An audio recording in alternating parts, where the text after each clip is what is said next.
میگوید جوانها امروز اینترنت میآموزند، ما کو طلبگاریم. جوانهای عزیز، من شما یاد داشته باشین در روزهای جمعه جوانهایی که مکتب خوان بودن من نمیگذاشتم که مسجد آیند. گفتم رو درس هاتون خوانین، از درس ها نگریزین. همون مکتبی که علمی که میآموزین همون هم علم خداست. علم دنیا علم خدا هست، علم آخرت هم علم خداست. ما نمیگذاشتیم. گفتن جوانها اینترنت میآموزن، امروز کامپیوتر میآموزن. ما طرفدار هستیم که امروز جوانها کامپیوتر آموزن، اینترنت آموزن، زبان انگلیسی را دانند، زبان عربی را دانند، همه زبان دانند.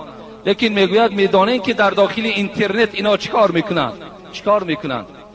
اینها با طریق اینترنت زنا میکنند. چگونه؟ در اصل وجود داشت، من این داشت، این سخن من شنیده بودم. لیکن باز وقتی این برادر پیشنهاد کرد، گفتند صورت میبراید از ممکن دولت‌های روسیه باشد، دولت‌های امریکا باشد، یک صورت دختر میبراید.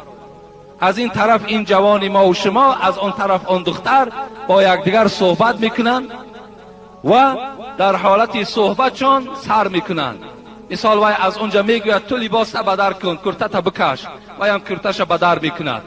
وای از اون طرف این جوان تماشا دارد، این جوان از اینجا اون زن تماشا دارد.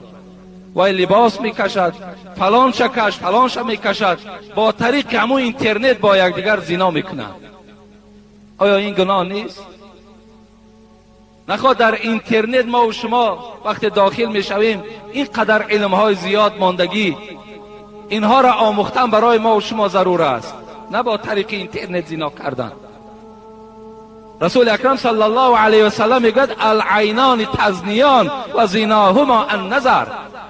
همین برابری است که انتناها همه فساد کرده است، بس نیست؟ رسول اکرم میگوید چشم ها هم زنا میکند. زنای چشم چیست؟ نظر کردن بر حرام کرده های الله،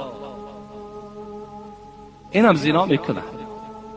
جوانای عزیز بسیار هوشیار باشید، کاری کنین که حیات هاتون از دست ندهیم. ما امروز غم دخترهامون میخوریم، لیکن همون بچه‌ای که در مکتب میخواند و همون هم زناکار باشد، همین هم یک داغ همون خاندان ما و شماست. بسیاری ما و شما یک عقیده نادرست داریم که بچه هر کاری کند کردن گیرد، لیکن دختر نکند. چی بچه دستی به زنا زند، چی دختر دستی به زنا زند، هر دو در گناه برابر است. هر دو این ما و شما را شرمنده میکند.